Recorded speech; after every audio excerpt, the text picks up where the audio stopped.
This lesson we are going to use unit rates to solve proportions.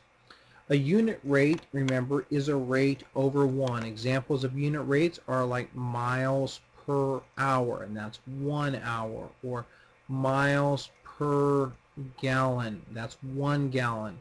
Feet per second, that's 1 second. Uh, so days per year, that's 1 year. All of these are set to 1. So we're going to use unit rates to solve some equations here. So we have unit rates. We need to find the unit rate, and then we need to multiply and solve the problem. So they've given us 30 gallons to 15 kilograms, or 30 grams to 15 kilograms. I'm not sure what the G and the kg stand for. I'm presuming they mean 30 grams to 15 kilograms. And they want to know, if you have 2 kilograms, how many grams do you have? So let's take a look at that. First of all, let's find a unit rate. So we're comparing grams to kilograms, and it's a rate of 30, helps if I write that correctly, 30 to 15, and we're going to find the unit rate of 1. So let's take a look at that. And how do I turn 15 into 1? I'm going to divide by 15. 15 divided by 15 is 1. 30 divided by 15 is 2. So our unit rate is, this is our rate, here's our unit rate, is 2 to 1. So if we have 2 to 1, grams to kilograms, we have 2 to 1, what is it to get to 2 kilograms? How do I turn 1 into 2? I'm going to multiply by 2. And if I multiply this by 2, I have to multiply this by 2. 2 times 2 is 4. Let's write that in same color ink there, 4 to 2. So if I have 2 kilograms, I'm going to have 4 grams. So it's a ratio of 4 to 2 is my answer. Let's take a look down here at problem number 4. $24 in 3 weeks is the same as how many dollars in 10 weeks? First, we find the unit rate. So we're comparing dollars to weeks.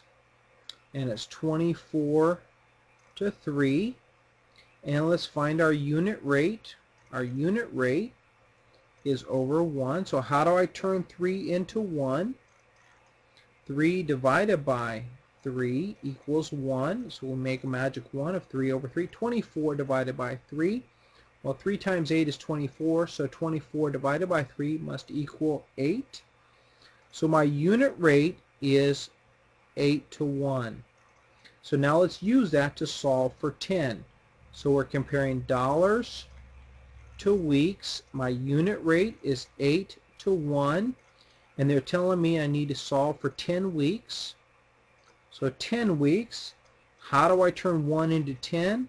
I can multiply times 10, and let me do that on both of these. So that's supposed to be a 10. 8 times 10 is 80. So 8 to 1 is the same as 80 to 10. And you ask yourself, well, why go through all that trouble? I mean, well, let's take a look at it. Do you know how to turn 2 into 15 or 15 into 2? How would you turn 15 into 2? Well, you could probably figure it out, but sometimes it's easier just to create a unit rate like this, because 15 divided by what? Well, it's 15 divided by 7.5 equals 2. So if you create a unit rate, it's a lot easier to solve this problem. You create your unit rate by division, and then you multiply your unit rate times whatever you need to solve the problem. This one right here, how do you turn 3 into 10? Where would you find your magic 1? Why, how would you solve that? Well, because you don't know how to turn 3 into 10, at least not automatically, it's easier to turn it into a unit rate and then use that unit rate to solve the problem. Look at problem number 7. Wes used 49 quarts of oil when he changed the oil in 7 cars. So he's comparing quarts to cars. Quarts to cars, and it's 49 to 7. And they want to solve a proportion to change the oil in 20 cars. So where do I write the 20? Do I write it here? No, that says quarts. I write it here because it's 20 cars.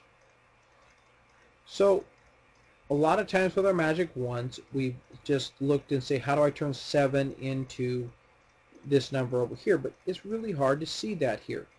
How do I turn 7 into 20? The best way to do this is to turn it into a unit rate. We're comparing quarts to cars. Our rate is 49 to 7, and we need a unit rate, which is to 1. How do I turn 7 into 1? I'm going to divide by 7. 49 divided by 7 equals 7, because 7 times 7 equals 49. So my unit rate is 7 to 1. So again, we're comparing quarts to cars with a unit rate of 7 to 1, and we want to know for 20. How do I turn 1 into 20? Well, that's pretty simple. I multiply by 20, and if I multiply this by 20, I have to multiply this by 20, and 7 times 20, well, 2 times 7 is 14. There's that 0 there, so 20 times 7 is 140. So my answer here is 140 quarts of oil for 20 cars.